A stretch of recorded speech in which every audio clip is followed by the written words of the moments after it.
Madame, Messieurs, bonjour, c'est toujours un réel plaisir de vous retrouver tous les jours sur notre page Facebook, YouTube et sans oublier Instagram et TikTok dans le cadre de Panafricaniste TV et surtout de Parole panafricaniste. Et comme à notre habitude, nous nous interrogeons géostratégie, exercice militaire en Côte d'Ivoire, le Mali dans la ligne de mire, c'est notre grande interrogation. Géostratégie, exercice militaire en Côte d'Ivoire, le Mali dans la ligne de mire, nous nous interrogeons. Eh bien, on parle d'exercices militaires conjoints entre les soldats ivoiriens et français, mais pas que. Eh bien, à Bouaké, en pays Gbeke, 200 militaires français et ivoiriens étaient déployés en terrain libre pendant 2 semaines dans des conditions particulièrement rustiques. Les forces françaises en Côte d'Ivoire, renforcées d'une section du 1er bataillon de commandos parachutistes d'Abidjan et d'une section du 3e bataillon d'infanterie de Bouaké, des FACI, forces armées de Côte d'Ivoire, eh bien, avaient à cœur d'œuvrer main dans la main avec leurs partenaires pour driller les procédures et renforcer l'interopérabilité. Mais ce n'est pas tout. On nous fait savoir d'ailleurs, selon les dernières informations, qu'il n'y a pas seulement les soldats français et ivoiriens, il y a également des soldats américains, des soldats suédois également, qui se déploient. Mais on se pose dans la question, pourquoi faire ? Pourquoi sont-ils du côté de la Côte d'Ivoire? Est-ce le Mali qui est en ligne de mire? Parce que jusqu'à preuve de contraire, selon toujours ces informations, la France a besoin justement que la situation entre la Côte d'Ivoire et le Mali s'envenime pour qu'elle entre dans la danse. Voilà pourquoi elle fait depuis quelque temps des exercices militaires avec d'autres soldats, d'autres, on va le dire comme ça, légions étrangères. Voilà pourquoi nous nous interrogeons. Géostratégie et exercices militaires en Côte d'Ivoire, le Mali dans la ligne de mire. En tout cas, c'est notre grande interrogation. Pour répondre à nos questions, nous sommes avec Albert Anatole Aïssi, directeur de publication du journal Le Cactus et journaliste d'investigation. Albert Anatole Aïssi, bonjour, bienvenue à vous. Bonjour à vous, Steve José Longo. Je dis bonjour à vos techniciens. Je dis également bonjour aux millions de téléspectateurs de Panafricaniste TV. Je salue particulièrement ces dames-là qui nous regardent, qui nous suivent et dans le cadre du combat que nous menons. Je dis bonjour aux Afro-descendants. Oui. Et vous vous souvenez qu'il n'y a pas très longtemps, les Nations Unies, l'Organisation des Nations Unies a décidé, n'est-ce pas, elle a décidé d'une journée, désormais d'une journée africaine, pour une journée internationale pour les Afro-descendants. Je ne sais pas à quoi cela renvoie. Une journée internationale pour les Afro-descendants, ce n'est pas ça qu'on leur demande. C'est mon coup de gueule, bien évidemment. Ce que nous leur demandons, c'est que les Noirs, le peuple noir, aient les mêmes droits que les locodermes, n'est-ce pas? Qu'ils cessent d'esclavagiser le peuple noir, qu'ils cessent de mettre une hiérarchie des races, qui consiste à croire que les locodermes sont les plus intelligents, ils sont les plus beaux, ils sont les plus forts et que les Noirs sont au bas de l'échelle. En tout cas, une journée internationale pour les Afro-descendants, franchement, ça manque d'inspiration. Merci pour l'invitation.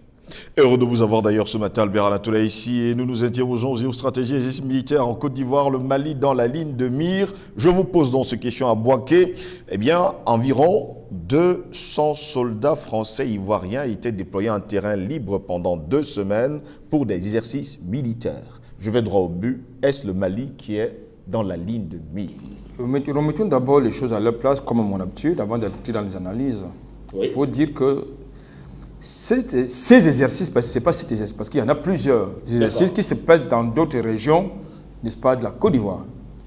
Ces exercices militaires conjoints interviennent dans le double contexte 1 de l'exercice conjoint militaire Vostok 2022 qui a été organisé par la Russie du côté de la Russie, de Poutine du côté de la Russie, et qui a impliqué certains pays africains, au rang desquels l'Algérie, par d'autres pays, n'est-ce pas, de l'Asie, tels que l'Inde ou le Pakistan, entre autres. Et dans sa dynamique, dans ses habitudes, Paris a donc pensé qu'il faut également faire la même chose du côté. Paris a donc pensé qu'il faut faire la même chose du côté d'Abidjan, à savoir des exercices militaires conjoints entre, d'une part, les forces armées ivoiriennes, les forces françaises de Côte d'Ivoire. Il ne sait pas s'il y a des forces françaises de Côte d'Ivoire, C'est quand même une curiosité. Paradoxal, mais bon. C'est très paradoxal. Ce n'est pas paradoxal parce que nous avons eu, sur une parenthèse, Steve, nous avons vu les soldats militaires, je veux dire les soldats français, conduits dans les checkpoints du côté de la Côte d'Ivoire, chose impensable dans mon pays, le Cameroun, mais ça se passe en Côte d'Ivoire, où les Ivoiriens ne se sentent même pas chez eux, où ils sont justement censurés. On leur préfère, n'est-ce pas, des Français, des Américains, des Libanais et les Marocains. C'est ça la réalité en Côte d'Ivoire. Quand je l'ai dit, il y a donc d'autres zones où vous avez des mêmes exercices, des exercices de conjoints identiques qui impliquent les forces armées de Côte d'Ivoire, des forces françaises de Côte d'Ivoire, les forces de l'OTAN, les forces de la CEDEAO, je crois les COA, je pense, entre autres. Donc, je pense qu'il s'agit là de quelque chose qui intervient dans un contexte. Vous avez donc cet exercice conjoint russe dénommé Vostok 2022 du côté de la Russie. Et vous avez également le contexte de tensions à la fois diplomatiques et sécuritaires entre Abidjan, enfin, entre les voisins du Mali, et au premier rang desquels la Côte d'Ivoire, avec l'affaire des 46 soldats qui sont du côté, qui sont en situation illégale et irrégulière du côté du Mali. Donc il est question dans les projets d'Abidjan d'aller par la force. Si la médiation de la CEDEAO échoue, parce que ça va échouer, parce qu'il n'y a aucun texte qui donne la possibilité à la CEDEAO de faire quelque pression que ce soit au Mali dans le contexte d'une situation irrégulière, dans le contexte justement de la présence irrégulière des citoyens étrangers dans ce territoire-là, entre autres, pas seulement au Mali. Donc, quand je l'ai dit, le Mali est plus ou moins visé. Rappelez-vous, les éléments de preuve qui ont été présentés par la diplomatie malienne dans le contexte justement de la violation, de l'agression même de l'agression française au Mali. Je parle après le départ de Barkhane, vous avez les forces françaises de l'aviation militaire française qui a continué à opérer, à violer la souveraineté du Mali, à violer l'espace aérien malien. Donc, dans ce contexte-là, c'était pourquoi faire. Lorsque vous volez l'espace, vous survolez l'espace aérien d'un territoire, d'un pays étranger, mais c'est pour faire la cartographie des sites stratégiques. Il n'y a pas de sites militaires. Oui. C'est ça à quoi ça renvoie. Lorsque vous choisissez la clandestinité aérienne, c'est-à-dire que vous éteignez le transpondeur de votre avion, l'avion que vous pilotez, pour qu'il ne soit pas identifié par justement les services aériens au sol, ça veut dire que vous avez la mission de clandestinité. Maintenant, la cartographie que vous faites, c'est pour faire quoi? C'est pour attaquer, c'est pour des projets haineux, c'est pour des projets lugubres. D'invasion? Pas d'invasion, mais surtout, pas d'invasion, il ne peut pas envahir le Mali. S'ils le font, c'est ça la guerre totale. Ça, au moins, ils le savent.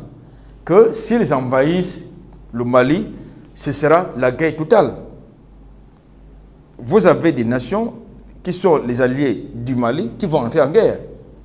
Vous avez la guerre civile vous avez les guerres civiles qui vont se déclencher par ailleurs contre les intérêts des ennemis, des belligérants, de ceux qui auraient attaqué le Mali. Ça, il faut le dire, il ne faut même pas se cacher là-dessus. C'est un fait, c'est ce qui va se passer.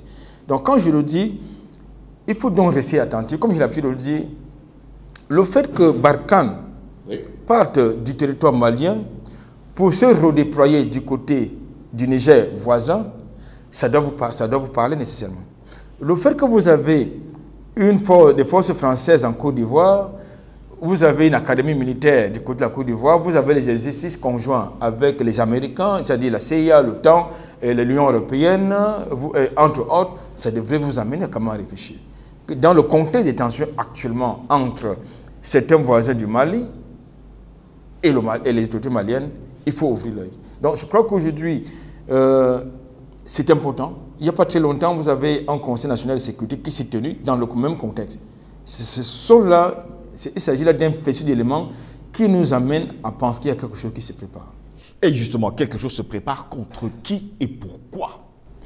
Mais quelque chose se prépare d'abord contre le Mali, qui est considéré par l'impérialisme occidental et leurs collabos internes comme étant un mauvais modèle,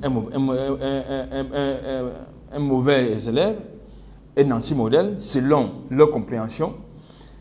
Ça peut également impacter la Guinée-Conakry qui a décidé de soutenir le Mali.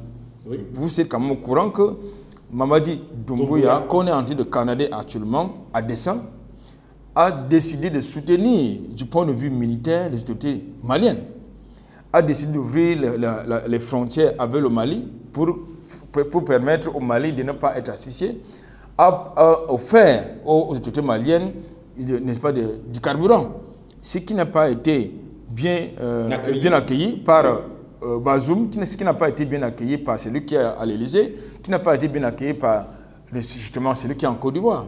Donc, voilà donc la situation telle que présentée. Donc, il faut déjà dire que le Mali a été dans la ligne de mire.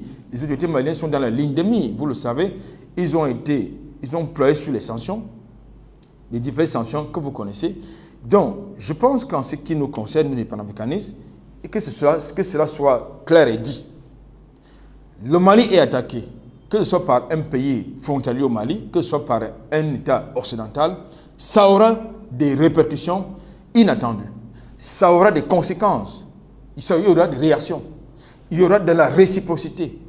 Ça, il faut le dire. Donc, je pense qu'il ne faut pas se cacher de le dire.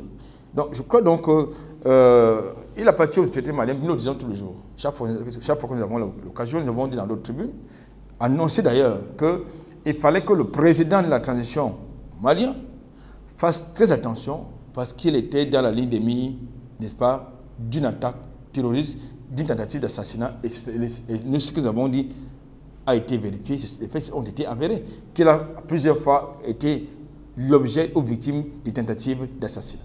Albert Natoya, ici sont nombreux quand même les Africains qui se posent des questions. Que font encore des soldats étrangers en sol africain?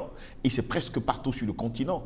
Il y a pas mal de personnes, des mamans qui se posent des questions. C'est pourquoi faire? Y a-t-il justement des contingents de soldats africains en Europe ou encore aux États-Unis?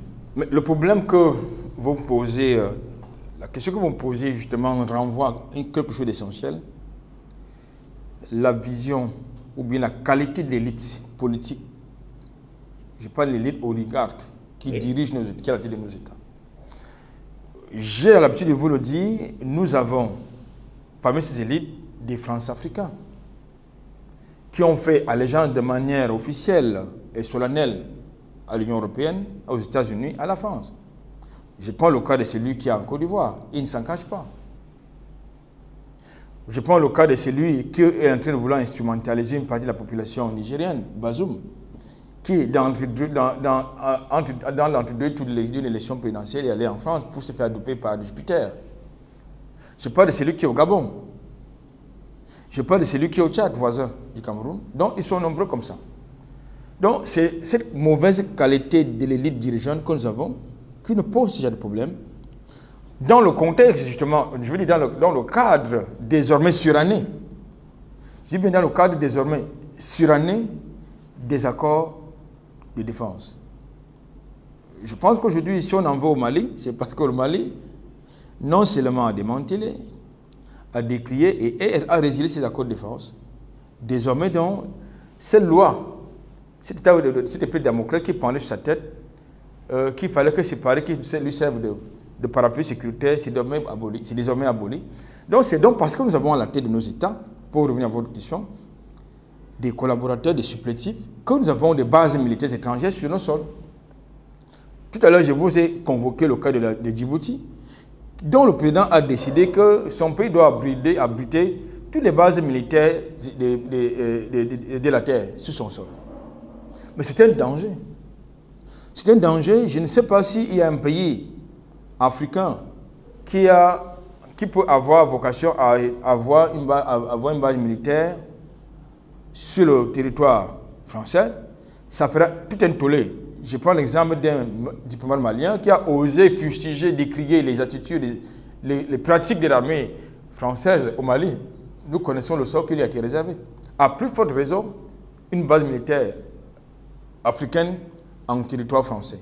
À plus forte raison, une base militaire française, étrangère, je veux dire africaine, en territoire américain. Donc il faut, à un moment donné, faire comme le Mali l'a fait, avec courage, dégager ces gens-là. Et il est important qu'on les dégage parce qu'en réalité, c'est un danger, c'est une menace d'abord pour la paix, contrairement à ce qu'ils disent, prétendent nous protéger. Si aujourd'hui, il y a un coup d'État, je vous ai dit, s'il y a un coup d'État, parce que, puisque nous parlons de cette opération, je veux dire de ces exercices militaires d'envergure du côté de la Côte d'Ivoire, ça ne se passe pas sous la bannière de l'Africom, qui est également un laboratoire de coup d'État, il faut le dire. Africom, contrairement à ce qu'on a l'habitude de dire, et qui est parrainé par la CIA, par les États-Unis, c'est un laboratoire de coup d'État, de conflits armés, de déstabilisation des États. Donc, je pense que, et ça se passe un coup d'État, ça se passe avec l'appui de quoi? Avec l'appui justement des bases militaires qui sont aux alentours. Justement, Albert, maintenant ici, avec la présence de ces bases militaires sur le continent africain, ça fait quand même planer, on va le dire comme ça, un danger sur les États africains. Ça signifie que ces États ne sont pas réellement des États. Nous sommes encore coloniaux, comme j'ai l'habitude de le dire. Mais il nous appartient à nous d'en faire des États, comme ça se passe du côté de la Centrafrique avec Touadéra, comme ça se passe du côté du Cameroun. Il faut quand même se dire que même si Paul Biya n'a pas véritablement apporté satisfaction du point de vue de la gouvernance, mais du point de vue géopolitique et géostratégique, il a vraiment fait, il a fait de bonnes choses. Ça, il ne faut pas cracher dans la soupe.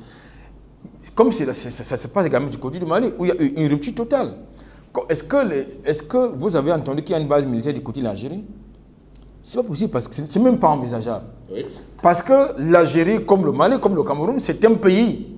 Ce sont des États qui ont connu justement des périodes de lutte, de combat politique, idéologique. Ce n'est même pas envisageable. Est-ce que vous avez une base militaire du côté du Cameroun? Du tout. En même temps, le fait que certains États, certains responsables, certains présidents acceptent la présence des bases militaires étrangères sur leur sol, les plonge dans une paresse géopolitique et géostratégique. C'est-à-dire le parapluie sécuritaire d'un pays comme la France, qui n'est même pas une force militaire en tant que telle, en dépit du fait qu'elle ait une arme nucléaire. La France n'est pas une puissance, n'est pas une forte armée. Il faut le dire. Mais vous avez donc des gens, vous avez des Pélés et des tondus à la tête de certains de nos États qui pensent que la France peut être leur bannière sécuritaire. C'est qui est une absurdité incroyable.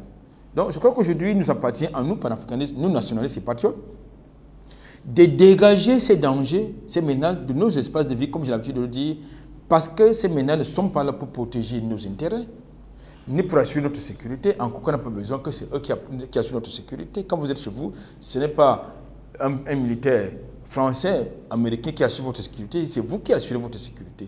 Donc, ils sont là pour justement déstabiliser nos États, pour assurer la protection des intérêts de leurs États et surtout la protection de leurs citoyens.